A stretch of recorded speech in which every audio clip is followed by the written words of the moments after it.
Ça y est, hop, on est parti. J'attends de voir le en direct qui s'affiche.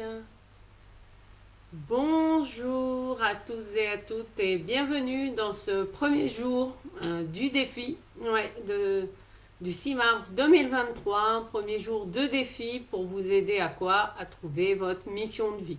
Nous allons être 3 jours ensemble. 3 jours, le 6, 7 et 8 mars, à midi, ici, en live sur ce groupe Facebook privé, Le Tarot, un chemin d'éveil. N'hésitez pas à partager le lien d'accès à mon groupe. Si vous avez des amis qui peuvent être intéressés, vous aurez le lien dans le descriptif de la vidéo. Donc, pour les personnes qui ne me connaissent pas, je suis Annabelle Crossi, l'impératrice du tarot. Et je suis là pour vous servir, pour vous accompagner avec mon intuition et ma clairvoyance en me basant sur la symbolique du tarot de Marseille pour vous aider à quoi? À redonner du sens à votre vie, à vous réaligner avec qui vous êtes. Et pendant ces 3 jours, nous allons explorer tout ce qui est mission de vie. Donc aujourd'hui, c'est définition. Alors définition de la mission de vie. On va la définir bien sûr avec les cartes du tarot. Mais quelle est la différence entre notre destin, la mission de vie, le chemin de vie, etc. Et aussi comment vous aider à aller au cœur de votre essence, parce que ce que l'on appelle la mission de vie, en tout cas pour moi, c'est l'essence de notre être. Et elle est unique pour chacun et chacune d'entre nous. Nous sommes plus de 7 milliards d'êtres humains sur Terre. Eh bien, il y a 7 milliards de missions de vie différentes. En tout cas, c'est mon approche. Demain, nous verrons ensemble comment lever. Quelles sont les 3 plus grandes peurs qui vous empêchent d'aller vers votre mission de vie. Ah, coucou Marie-Aimée qui est en direct. Oui, je vois que vous êtes plusieurs à être en direct, mais je sais aussi que tout le monde n'ose pas mettre des petits commentaires.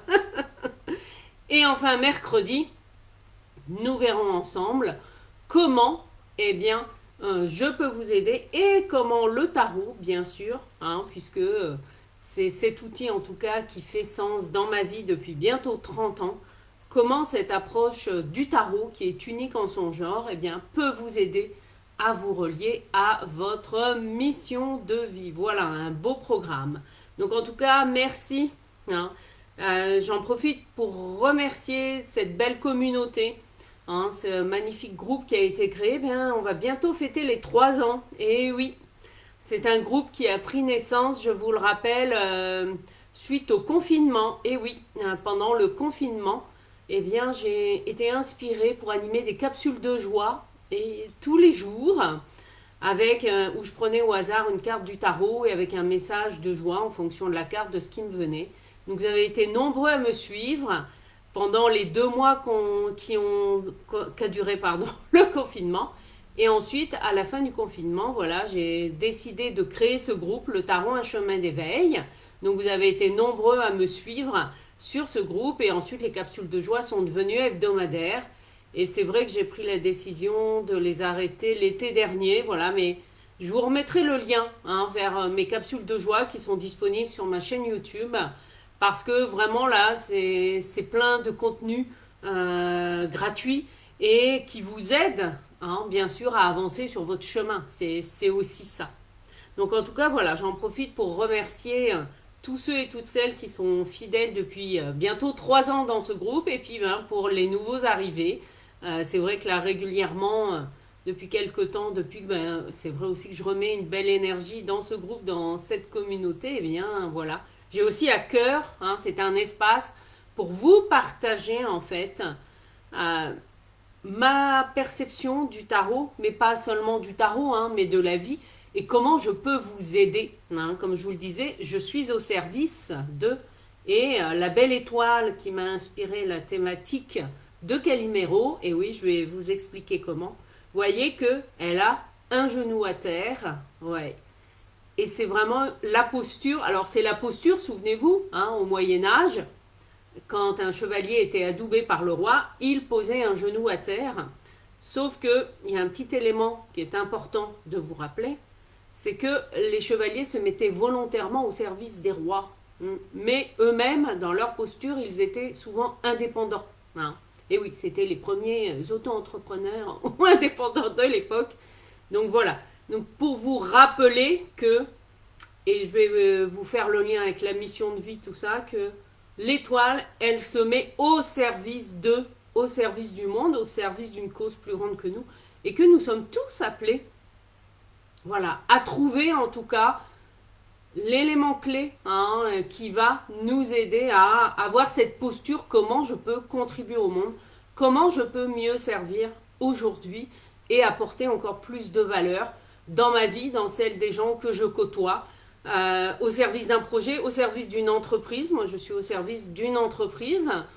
Certains sont au service de projets, d'autres au service de plusieurs entreprises, d'autres au service de leur famille, peu importe.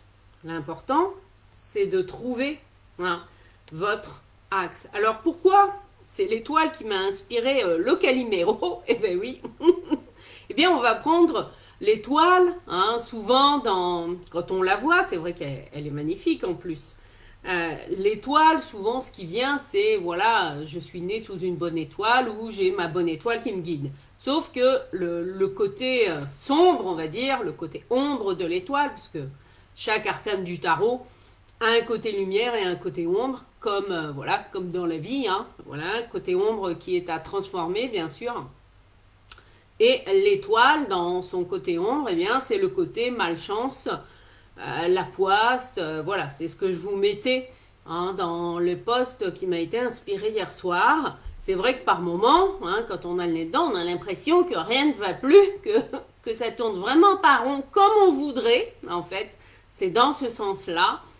Et nous allons voir comment, en fait, il est possible, bien sûr, de transformer tout ça. Alors, au préalable, ça veut dire que, voilà, je vais d'abord vous définir destin de vie, mission de vie et chemin de vie. Hein, déjà pour poser les choses. Alors, le destin, voilà, enfin, ça reste ma perception. Le destin, je l'illustrerai avec la 10 dans le tarot, la route fortune. Le destin, qu'est-ce que c'est? En fait, c'est notre feuille de route, pour moi. C'est-à-dire que, je m'explique, nous avons choisi de nous incarner, ouais, d'avoir tel père, telle mère, dans telle famille et d'expérimenter telle leçon spirituelle. Ouais. C'est un choix que nous faisons en tant qu'âme avant de devenir un petit bébé. Coucou Émilie. Merci. Ravissante, et oui, merci. Tu es une source d'inspiration. Je développe la création de mes massages bébés. Ah, super. Super, super, Émilie. Je suis heureuse pour toi. C'est chouette. Donc, nous choisissons. Et oui. Alors, vous avez le droit de ne pas me croire. Hein. Je ne peux que vous encourager à aller lire le livre de Daniel Meroy et Anne Givaudan, où les noms sont inversés. Daniel Givaudan et Anne Meroy, je ne sais plus. Excusez-moi pour la petite entourloupe. Et il s'appelle Les 9 marches. Voilà. Et ils racontent en fait leur voyage dans d'autres plans de conscience, parce que c'est des personnes qui sont habituées hein, à faire des voyages, ce qu'on appelle des voyages astro, c'est-à-dire ils sont vivants, mais ils ont la possibilité d'aller voir, d'aller expérimenter ce qui se passe sur d'autres plans de conscience que généralement on n'explore que lorsqu'on est décédé. Et ils ont été accompagnés par des guides voilà, d'un autre plan qui leur a montré en fait, les 9 marches correspondent à quoi? Aux 9 mois en fait de grossesse. Et donc là, dans ce livre, eh bien, on voit comment se passe le début, le choix d'une âme pour s'incarner, voilà, oui, avec tel et tel parent. On voit en fait tout le processus de grossesse avant la conception et hop, comment ça se passe aussi dans le concret sur les deux plans et c'est tout juste magnifique. En tout cas, moi, ça m'a beaucoup parlé. Non. Donc oui, nous faisons un choix. Alors, à la naissance, après, on ne s'en souvient plus généralement. Sauf que vous avez peut-être vu, il y a de plus en plus de témoignages hein, de personnes qui se souviennent de leur vie précédente, hein, que ce soit des enfants ou des adultes. Et donc, le choix que nous faisons, ça va être, vous voyez, hein, notre grande feuille de route en fait. Notre cartographie, c'est la carte routière, voilà, des endroits où nous devons aller dans cette expérience-là, pour schématiser. C'est comme ça que je définirais le destin. Le destin, c'est la carte. Voilà. C'est la géographie qui donne les grandes lignes, hein, les lieux, les rencontres que l'on doit faire, etc. Et puis après, eh bien, ça va s'affiner avec ce que l'on appelle la mission de vie. C'est-à-dire, on a le destin, c'est la carte routière, voilà. Et ensuite, notre mission de vie, c'est quoi? Ben, c'est nous, en tant qu'individu, on va parfois vouloir aller à tel endroit, mais hop, c'est par là, c'est dans l'autre sens, pardon, qu'il faut aller. Hein. Et donc la vie va nous ramener à faire ça.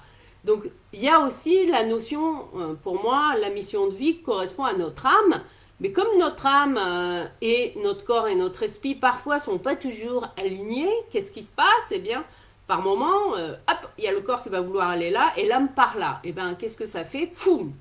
Ça peut faire parfois des burn-out, hein, parce que le corps, quand il a pas, ou l'âme, quand elle n'a pas envie d'aller quelque part, ça peut. Hein. Ça va s'exprimer en fonction de votre feuille de route, en fonction des leçons. Ouais. Nous sommes en fait dans la grande école de la vie. Nous sommes dans... la vie est un jeu. Et oui, pas toujours agréable, vous allez me dire. Hein. Voilà. Il faut prendre la vie comme la vie est une grande école, avec des expériences, voilà. Et notre destin, c'est quoi? Notre destin, eh bien, ce sont les grandes expériences que notre âme a choisi de vivre pour évoluer et pour intégrer des leçons de vie. Ouais. Donc, la mission de vie, c'est quoi? C'est notre âme qui va être en principe, celle qui dirige notre corps, notre âme et notre esprit. Sauf que parfois, eh bien, vous l'avez certainement tous expérimenté, on n'entend pas toujours les messages de notre âme, eh bien non. Et donc, parfois, on veut aller par là, alors que le destin, il nous dit, tata, c'est par là qu'il faut que tu ailles. Hein, voilà, pour résumer, pour vous aider, en fait, à... Donc, c'est quoi, en fait, la mission de vie, hein? Le destin, c'est la carte routière, et c'est la carte qui dit, voilà, tu as telle étape à passer, vous voyez, c'est le plateau de jeu. Et vous, en fait, la mission de vie, c'est quoi? Ben, c'est la petite voiture ou symboliquement votre corps, hein, notre corps physique, etc. C'est nous en tant qu'être humain avec la conduite de l'âme qui va nous dire, hop, vaut mieux aller par là. Hein, voilà, nous on est la voiture. Et alors, qu'est-ce que vient faire le chemin de vie là-dedans? Le troisième élément, eh bien, le chemin de vie est une donnée qui est calculée.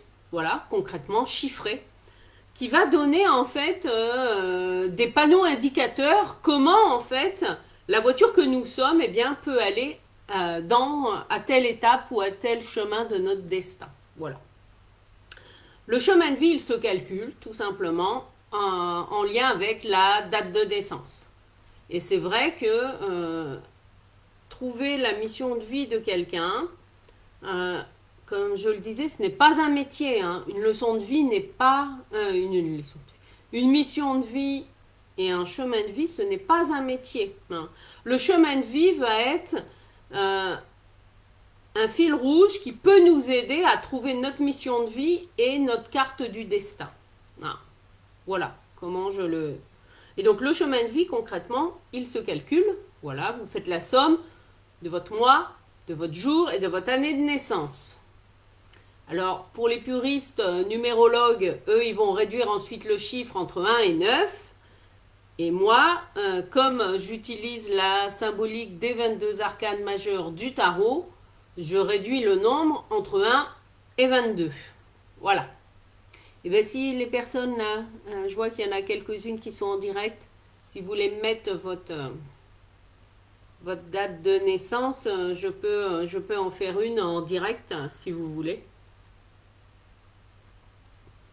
Et puis, ben, ce qui me vient là, spontanément, en principe, l'essence de l'être, hein, c'est ce que j'appelle l'essence de l'être et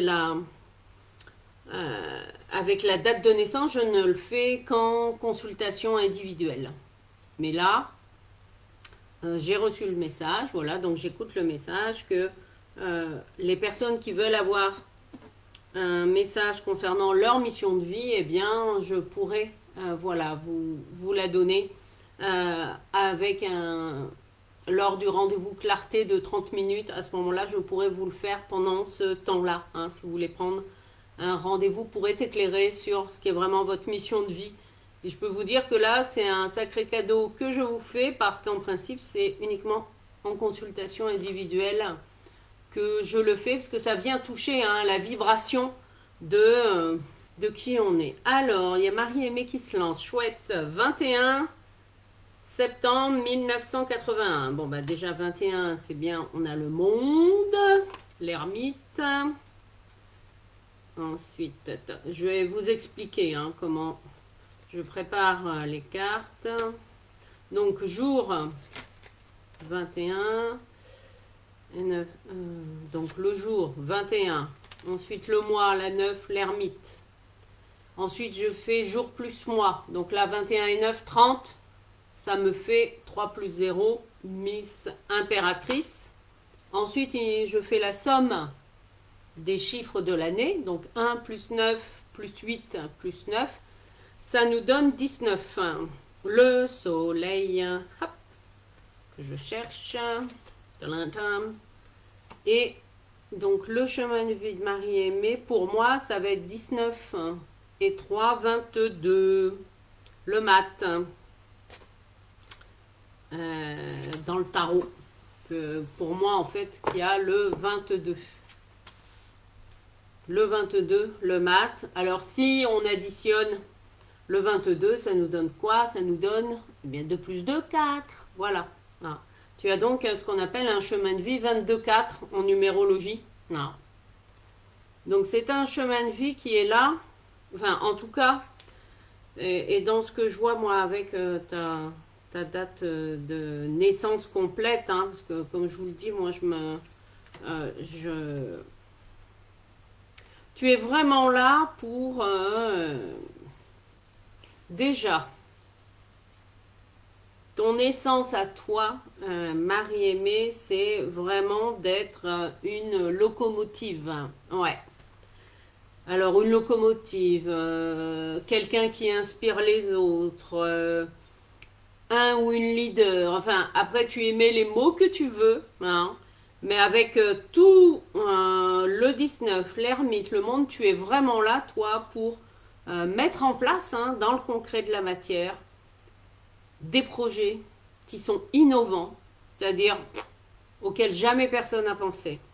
Des projets qui touchent une communauté, hein, c'est-à-dire un groupe de personnes, voire peut-être même à l'échelle, comment dire, de centaines de personnes. Et oui, hein, je ne sais pas où tu en es dans tous tes projets, mais en tout cas, tu as le monde, hein, le monde t'attend quelque part. Donc, c'est vraiment une invitation avec le mat, c'est voilà, peut-être que tu es appelé, enfin, après je connais pas toute ton expérience, ni ta vie ou tes... Mais là, c'est je prends mon baluchon et je vais peut-être faire le tour du monde pour apprendre des choses, hein, et ensuite en revenant pour construire quelque chose d'innovant qui apporte. On est là pour apporter du concret, pour former des gens à des outils, à quelque chose de concret, pour les aider, hein, à aller vers eux-mêmes, à aller vers leur bien-être, etc. Mais ça va beaucoup plus loin que le corps, que non, tu es toi destiné à enseigner, hein, à transmettre aussi à très large échelle. Je ne sais pas si tu as commencé à le faire, voire peut-être même à créer un lieu spécifique, hein, où il y aurait peut-être différentes composantes, à la fois de l'artistique, à la fois en rapport avec le corps, à la fois où on apprend des choses intellectuellement, où vraiment il y a un ensemble cohérent, hein, et ça passe par du concret, c'est-à-dire par un lieu. Ouais, à un moment donné, alors 1981, t'as la ouais, quarantaine, ben c'est, je pense, dans cette décennie, hein, moins que tu aies déjà, que le projet soit déjà là, Mais pour moi, non, ta mission de vie, parce que là je vais au-delà du chemin de vie, vous l'avez bien compris, c'est vraiment de créer un lieu ressource pour les personnes, un lieu dans lequel tu choisis aussi les personnes qui interviennent et c'est un lieu qui permet de se ressourcer de manière holistique. Hein. Il faut tenir compte de tous les plans en fait. Le corps, les émotions, l'expression verbale, mais aussi le côté spirituel. Hein. Les quatre. Pourquoi les quatre? Parce que c'est le monde en ouverture. La carte du monde, alors le 21, hein, pour ceux qui l'ont dans leur date de naissance ou en, ou en général, hein, ça vous habitez peut-être au 21, je ne sais pas. En tout cas, si le 21 vous parle, vous voyez, il y a la dimension multidimensionnelle du 21. Voilà. Donc là, c'est voilà, on est vraiment sur les quatre plans et on va au-delà aussi de ce qui existe, au-delà des conventions. Hein. Alors, les destinées qui sont en 22-4, en tout cas dans l'énergie, il y a un exemple que je peux te citer. Alors, je ne sais pas si, j'ai pas vérifié si avec les chiffres, il correspond à cette vibration, mais peu importe, c'est pour te donner une idée. C'est par exemple la destinée de Pierre Rabhi, hein, dans le sens où, voilà, c'est un homme qui avait à cœur aussi, hein, à travers le monde, d'aider les gens quelque part à revenir à leur essentiel, hein, où on s'allège de tout le superflu, etc., mais en construisant, parce qu'il avait mené hein, des projets, que ce soit en France ou à l'étranger, des projets dans le concret de la matière et qui font avancer, hein, dans le respect de la nature, etc., multidimensionnel. Pourquoi? Parce qu'il y avait à la fois quelque chose d'humain et à la fois quelque chose de concret. Hein. C'est pour te donner une idée. Hein, de, même si tu te dis peut-être, ouh là là, Pierre Rabhi quand même, eh ben oui. Mais c'est pour ce qui m'inspire là, c'est l'essence en fait de comment lui hein, incarnait. Et donc il parlait aussi hein, avec les gens, il donnait des conférences, il inspirait les gens. Il était hein, un guide spirituel, mais aussi en amenant des choses très concrètes hein, dans la matière. Bon là c'était en agroécologie, enfin voilà. Et à travers un lieu, hein, puisque donc si tu n'as pas eu l'occasion d'aller visiter le lieu, eh bien ça peut être une idée qui t'inspire. En tout cas, voilà moi là ce que je ressens dans l'ici et maintenant pour toi, Marie-Aimée. Donc vous voyez que c'est pas, hein, comme je vous le disais, alors là, après, le chemin de vie voilà, nous donne la manière en fait dont l'âme va aller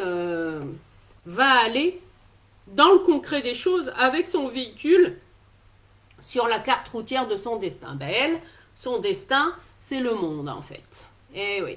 Alors bien sûr, on peut rayonner à travers le monde aujourd'hui grâce aux nouvelles technologies, hein, comme ben là, voilà, merci les nouvelles technologies, ça me permet de vous parler, bon même si là je suis basée en Bretagne, mais vous pouvez être de l'autre côté de l'océan, à l'autre bout du monde, et vous pouvez me voir aussi, vous voyez, hein, le monde peut prendre multiples formes. Transmettre du bien-être sous toutes ses formes, ça te parle, oui. Ok. Mais c'est surtout le lieu qui est important, hein, Marie-Aimée. Il ne faut pas oublier le côté du lieu, parce que je sais déjà que tu as un pied là-dedans, dans une multidimension du bien-être, mais là, c'est dans le concret. Hein, c'est à travers un lieu ou alors un programme de formation, hein, une école, enfin, il y a vraiment quelque chose de concret aussi hein, dans la matière. Voilà. Alors, je sais que ça va parler aussi à d'autres. Et puis, ben, je vous rappelle, voilà, si vous voulez aussi, vous, avoir votre feuille de route, la feuille de route de votre mission de vie, eh bien, prenez un rendez-vous clarté. Je vous remettrai le lien, voilà, sous la vidéo. Donc, je reviens mais ça fait partie du chemin aussi, hein, je reste sur mon fil conducteur, mais vous inquiétez pas, ça fait partie du chemin. Je reviens sur mon étoile. Voilà. Et effectivement, dans ce que je vous ai partagé, hein, dans le post du Calimero, c'est ce qui m'a été venu, c'est ce qui m'est venu, eh bien, je reconnais que derrière chaque grosse injustice, en tout cas que j'ai vécue, mais que vous aussi vous avez vécu, eh bien derrière il y a eu quoi? Il y a eu un cadeau. Et oui. Sauf que effectivement, en tout cas l'enfant que j'étais à 7 ans, même si on m'avait dit que c'était un cadeau d'aller vivre pendant un an chez mes grands-parents, pendant que mes parents voilà étaient encore à l'étranger et allaient revenir en cours d'année, moi je le percevais pas comme ça. Hein. La petite fille que j'étais, non, elle était pas d'accord avec ça. Émotionnellement parlant, même si bien sûr mes grands-parents ont bien pris soin de moi, etc. Et je les en remercie d'ailleurs, paix à leur âme, hein, puisqu'ils sont passés sur un autre plan depuis longtemps. Mais c'est dans le concret des choses. Donc, comment moi je l'ai ressenti, hein, ou quand mon père est décédé brutalement, mais là ça a été voilà, ça a été la bombe qui a fait exploser la cellule familiale et ma vie. Mais s'il n'y avait pas eu ça, je reconnais, ouais, que je ne serais pas devenue celle que je suis aujourd'hui. Hmm, ouais.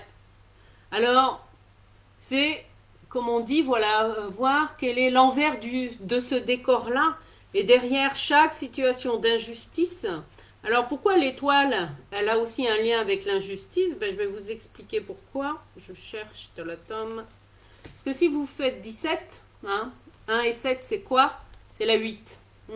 C'est la justice derrière. Donc elle a un lien, hein, avec cette notion, comme je vous disais, malchance, hop, dans le côté sombre. Hein, voilà, c'est j'ai la guine, j'ai pas la bonne étoile, etc. Si vous en êtes là en ce moment, si en ce moment vous avez l'impression que rien ne va plus, je vous invite en fait à... Alors pour prendre du recul, ça veut dire quoi? Ça veut dire être capable aussi d'avoir un autre regard sur ce que la vie vous fait vivre. Il y a un élément très important à intégrer avec l'étoile, c'est que la vie est amour et la vie, elle veut notre bonheur. Alors vous allez me dire, ben oui, mais comment elle peut vouloir mon bonheur quand hop, je viens d'apprendre que j'ai un cancer, ou que mon mari me quitte, ou que je viens de perdre un enfant, ou mon boulot, ou que hop, on vient de m'enlever une jambe, enfin, voilà, comment on peut dire ça, hein? Eh bien oui. Après, il y a des choses que je ne peux pas transformer, hein? Eh bien non. Euh, Il y a ce qu'on appelle dans notre destin, hein, le destin de chacun, souvenez-vous, ouais, sur la grande carte routière, il y a ce qu'on appelle enfin ce que j'appelle, et ben zut d'ailleurs, le mot, je m'en souviens plus, bon c'est pas grave, des passages obligés, voilà. C'est ce que je ressens, moi, quand je suis en séance, et souvent c'est le pendu qui me l'indique, hein. Pas toujours, mais souvent, quand on traverse des périodes qui sont pas agréables, non, et ouais, et que notre âme a fait ce choix-là, il y a des passages obligés, et oui. Si sur votre carte de route, vous devez absolument aller à cet endroit-là, votre âme, elle va pas arrêter de vous dire d'aller par là de multiples façons. Alors que vous, il y a une part qui veut pas y aller. Hein. Ça me rappelle quand mon ex-mari Raphaël a eu une opportunité professionnelle à Saint-Brieuc. Voilà, il avait le choix entre Rennes et Saint-Brieuc. Donc on en a parlé, bien sûr. Et c'est vrai qu'à ce moment-là, moi, j'aurais très largement préféré me rapprocher de Rennes et donc qu'ils choisissent le poste de Rennes et non pas celui de Saint-Brieuc. Sauf qu'il a fait un choix complètement différent et il a choisi le poste de Saint-Brieuc. Alors après, ben, j'avais le choix. Soit je le suivais, voilà.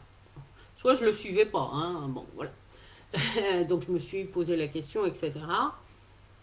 Donc j'ai fait le choix de le suivre, même si j'avais des préjugés sur les Côtes d'Armor, sur Saint-Brieuc, etc. Oui, c'était uniquement des préjugés parce que je ne connaissais pas. C'est vrai.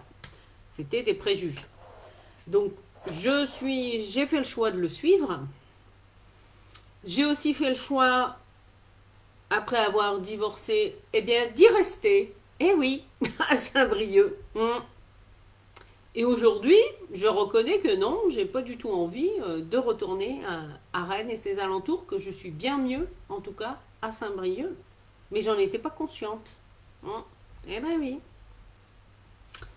Donc, Derrière chaque situation désagréable, posez-vous la question, voilà, on se met la tête à l'envers, c'est qu'est-ce que cette expérience, aussi désagréable soit-elle, qu'est-ce qu'elle m'oblige à aller chercher comme ressource, hein, en moi? Qu'est-ce que j'ai à apprendre? Donc, voilà, si par exemple, eh ben oui, ça vous est peut-être arrivé aussi d'aller vivre eh ben, chez vos grands-parents ou d'être élevé par une tante, enfin bon, après, voilà, que la cellule familiale ne corresponde pas toujours à, entre guillemets, la cellule familiale classique parent-enfant. Eh bien, qu'est-ce que l'on apprend à travers cette leçon? On apprend le détachement. Eh oui, c'est apprendre à aller vivre d'autres expériences avec d'autres personnes. On apprend le détachement émotionnel et du coup, qu'est-ce qu'on développe? Eh bien, une capacité d'adaptabilité et d'aller vers les autres et de créer voilà, du lien avec les personnes, eh bien oui, un peu plus rapidement. Moi, le fait qu'avec ma famille, on déménage tous les 3 4 ans, quand j'étais enfant, eh bien oui, ça m'a fait développer une capacité, en tout cas, à discuter avec les gens, même si je suis pas toujours à l'aise parce que j'ai un fond très timide, voilà. Mais j'y vais quand même et à créer du lien très rapidement. Mm. Eh oui, par exemple. Hein. Quelle que soit la situation délicate que vous vivez en ce moment, posez-vous la question, voyez les choses sous un autre angle. Qu'est-ce que cette expérience vous a appris ou vous apprend en ce moment? Peut-être que, voilà, hein, et oui, en acceptant, comment dire, si un employeur eh bien, vous dit au revoir, ben, ça peut être une opportunité hein, pour aller faire autre chose, par exemple. Ou qu'il est temps de vous mettre à votre compte, comme ça m'est arrivé, alors que j'osais pas. Eh ben oui, ben la vie s'en est chargée pour moi. Alors sur le moment, bon, j'ai pris quand même, voilà, hein, 15 jours d'arrêt maladie, enfin, parce que j'avais besoin de... Parce que ça a été un coup de bambou, hein, d'être convoqué, c'est vrai, dans le bureau de la RH pour m'entendre dire que j'allais être virée. Ça, c'est pas du tout agréable. Et en prenant le temps de me poser voilà, dans mon jardin, je me suis dit, mais finalement, hein, je le sentais déjà depuis un an au fond de moi que je me sentais plus à ma place dans l'entreprise. Sauf que d'oser quitter un CDI, voilà, bien rémunéré, même si je commençais à m'ennuyer dans le poste, ben voilà, c'est pas toujours facile, c'est vrai. Donc là, la vie s'en est chargée pour moi. Voilà, et c'est grâce à ça que j'ai pu oser me mettre à mon compte. Eh oui, et être là devant vous plus de 10 ans après. Hein. C'était un cadeau mal emballé. Ce sont toujours des cadeaux, sauf que effectivement, ça nous demande d'avoir les choses sous un autre angle. Et je terminerai là-dessus. Ça me rappelle la leçon de l'huître perlière. C'est un maître spirituel bulgare qui a écrit, enfin, qui a écrit, qui a donné des conférences et ses élèves ont transcrit en fait ces conférences sous forme de livres qui m'a inspiré. Et en fait, il raconte bien l'histoire de l'huître perlière en fait. Eh bien, comment se forme une perle? Eh bien, une perle, initialement, c'est quoi? C'est soit un petit bout de coquille, soit un grain de sable. Alors, vous avez peut-être déjà vu une huître. Hein, une huître, elle n'a pas de pattes. Donc, s'il y a un petit grain de sable ou un petit bout de coquille qui, poum, un petit éclat qui vient dans son, comment dire, sur elle, à l'intérieur d'elle, je veux dire, eh ben, elle n'a pas de pattes pour dire hop, hop, hop, ou de bec pour le saisir et dire hop, je t'enlève de chez moi. Non. Eh bien non, c'est comme ça. Eh bien, qu'est-ce que va faire cette huître? En fait, elle va l'entourer. Eh oui, elle va entourer. Alors, bon, je simplifie. Hein. Elle va l'entourer. Ben, il est là, et elle ne peut pas l'enlever. Oui, c'est vrai que nous, quand on a un grain de sable dans la chaussure, bon, généralement, dans 98% des cas, nous sommes aptes à enlever notre chaussure et à enlever le caillou. Bon, parfois, c'est plus compliqué quand on ne peut pas physiquement le faire. ou ça peut être quelqu'un d'autre qui le fait pour nous, hein. Voilà. Eh bien, cette petite truite, qu'est-ce qu'elle va faire? Eh bien, elle va enrober ce grain de sable ou ce petit bout de coquille. Elle va l'enrober, puis grâce eh bien, aux substances qu'elle a hein, dans son être, elle va développer des ressources insoupçonnables. Et quelque temps après, alors je ne sais pas combien de temps, c'est vrai, bon, eh bien, ce petit grain de sable, grâce au travail de l'huître, eh bien, qu'il l'a enrobé, eh bien, ça forme une perle, en fait. C'est comme ça que sont faites les perles. Eh oui. Et vous pouvez aller voir hein, des reportages sur les huîtres perlières où, en fait, parfois, ils introduisent avec une espèce de petite pince, et puis voilà, un petit grain de sable ou un petit bout de coquille manuellement, en fait, pour que l'huître fabrique une perle. Donc, des petits grains de sable, nous en avons tous dans notre vie. Et oui. Et la réalité, c'est que le grain de sable, alors oui, vous pouvez vous dire, oh, facile, j'en tiens pas compte, etc. Mais il sera toujours là, même quand vous partirez sur un autre plan, il sera toujours là. Après, c'est là où nous avons le choix, hein, en tant qu'être humain, nous avons notre libre arbitre. Mais qu'est-ce qu'on en fait de ça? Et non, je peux pas l'enlever de ma vie. Hein, et oui, c'est là, quoi. C'est mon pataquès, c'est mon pataquès. Par contre, ce que je peux faire, c'est alors tout le travail que l'huître fait en enrobant, hein, symboliquement, enfin c'est pas symboliquement, c'est dans la matière, ce grain de sable, qu'est-ce que c'est? Eh bien ça, c'est le véritable travail thérapeutique hein, que nous sommes invités à faire en tant qu'être humain. Il est là le vrai boulot sur soi. Hein. C'est en allant explorer eh ben pourquoi ce grain de sable il me gêne hein. Eh ben oui, voilà, c'est ce travail intérieur, hein, parce que l'huître, elle est enfermée dans sa coquille. Et bien là, c'est tout le processus de maturation intérieure. Il est là. La véritable transformation alchimique, elle est là. Hein. Oui, elle est à l'intérieur de nous. Et nous sommes tous des alchimistes en puissance. Et elle est là, la véritable leçon de vie de l'alchimiste. Transformer le plomb en or, c'est ça, hein, si vous préférez une autre image. Eh bien, sachez que chaque expérience, aussi désagréable qu'elle ait été, était là pour vous inviter à réveiller l'alchimiste en vous et à transformer ce plomb-là en or. Voilà. Pour moi, c'est... Alors, bien sûr, le plomb va prendre différentes formes, hein, ou le petit grain de sable va prendre multiples formes dans la vie de chacun et chacune, en fonction, souvenez-vous, voilà, de votre carte du destin, en fonction de la leçon de vie que vous êtes venu intégrer. Donc l'étoile, ouais, l'étoile, observez votre vie, hein. C'est pas possible qu'il n'y ait pas eu une solution ou une porte qui se soit ouverte, mais que vous n'avez peut-être pas voulu saisir ou que vous n'avez pas voulu pour X raison.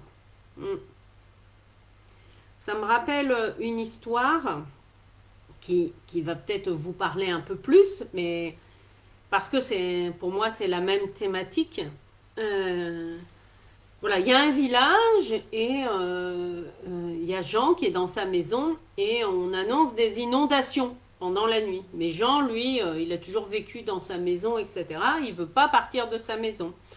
Donc, mais il est très croyant. Donc il dit à la vie, bon ben, écoute Seigneur, je m'en remets à tes mains, hein, voilà, mais moi je ne veux pas partir de ma maison.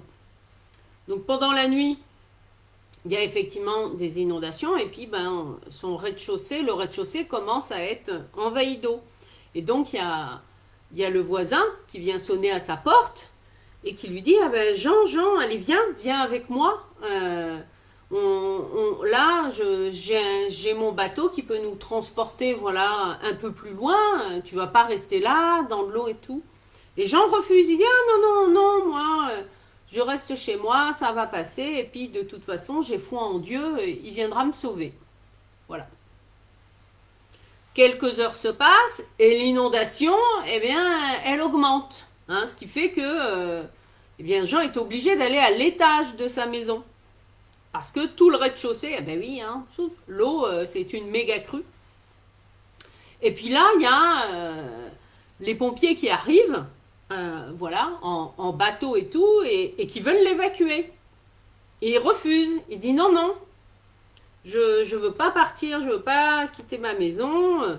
J'ai foi en Dieu, je ne partirai pas d'ici. Bon, ben, vous pouvez pas obliger quelqu'un à monter dans un bateau s'il veut pas, hein. L'eau continue à monter et hop, eh bien Jean se retrouve sur le toit. Ah ben oui, parce que c'est une sacrée grande crue. Et là, il y a même un hélicoptère de la gendarmerie qui vient. Il y a quelqu'un qui descend avec un harnais, etc. et qui veut l'attraper, voilà, pour l'emmener avec lui. Et Jean refuse. Il dit non, non, non, non, je ne partirai pas. J'ai foi en Dieu. Dieu viendra me sauver. Et puis, il se trouve qu'au cours de cette intervention, le gendarme essaye de l'attraper, sauf que lui, il se débat. Qu'est-ce qu'il fait? Ben, il tombe à l'eau. Et comme il ne sait pas nager, il se noie. Eh oui. Jean arrive au paradis. Et là, il se présente devant Saint-Pierre. Et Jean est tout étonné, en fait, d'être mort. Il dit, mais je comprends pas. Comment ça se fait, moi qui ai foi en Dieu, etc. Je croyais que tu allais venir me sauver. Et puis là, il y a Saint-Pierre qui le regarde et qui lui dit, par 3 fois, on est venu te proposer de l'aide. La première fois, c'était ton voisin, tu as refusé. La deuxième fois, c'était les pompiers, tu as refusé. La troisième fois, c'était les gendarmes et tu as refusé. On ne pouvait pas faire plus. Vous voyez, et bien là, Jean, il a vu la situation sous un autre angle. Qu'est-ce que ça veut dire aussi? Même si c'est un peu brut de pomme, eh bien que la vie, elle nous propose des solutions. Ça peut être des personnes que vous connaissiez depuis longtemps ou pas, hein, parce que parfois c'est pas, ça vient pas forcément de nos amis. Ça peut être en allant faire des démarches, mais ça veut dire quoi? Ça veut dire aussi avoir l'humilité d'accepter d'être aidé quand on en a besoin. Et oui, c'est ça aussi. Oui, je sens que dans l'énergie, ouh, ça va parler à un certain nombre d'entre vous. Et oui, oui, c'est vrai. Mais ça veut dire quoi? Ça veut dire accepter aussi de ne pas tout contrôler dans notre vie. Ouais. Et ça, c'est peut-être l'élément qui est le plus difficile hein, dans notre expérience humaine parce qu'on aime bien tout maîtriser, hein, tout contrôler, etc. Oui, ça m'énerve ça parce que je vois mon souvenir. Et c'est ok. Ah, donc oui. Hmm. Oui, voilà, je sens que l'énergie va se poser. Alors, écoutez, voilà. Moi, une des ressources que j'ai pour vous, si vous le souhaitez et si vous en avez besoin, bien sûr, parce que c'est pas pour tout le monde, je vous mets le lien vers mon rendez-vous clarté de 30 minutes qui est offert. Si vous souhaitez hein, avoir pendant ce rendez-vous eh bien, des informations sur vous, votre chemin de vie, mais aussi votre mission de vie, hein, quelle est en fait l'essence de votre âme, pour vous éclairer, hein, pour y voir plus clair dans là où vous avez besoin d'aller. Et puis ben, demain, on se retrouve pour le deuxième jour, ça va être pour, eh bien, qu'est-ce qui vous empêche en fait d'être pleinement aligné avec cette fameuse mission de vie? Quelles sont vos plus grandes peurs? Souvent ce sont des peurs hein, derrière. Et enfin, troisième jour, nous verrons ensemble eh bien, comment le tarot et voilà, l'accompagnement que je propose peuvent vous aider à aller trouver votre mission de vie. Hein. Et puis, ouais, ce qui me vient, c'est que mercredi, en fait, je vous ferai une guidance pour vous aider à vous relier à votre mission de vie. Voilà en tout cas ce que j'avais à cœur de partager hein, avec vous. Merci, merci pour les personnes qui étaient en direct. Merci à vous qui allez écouter en replay. Je vous souhaite le meilleur et je vous donne rendez-vous demain hein, pour vous aider à lever les blocages qui vous empêchent de rayonner pleinement l'être de lumière que vous êtes. Très belle journée à vous.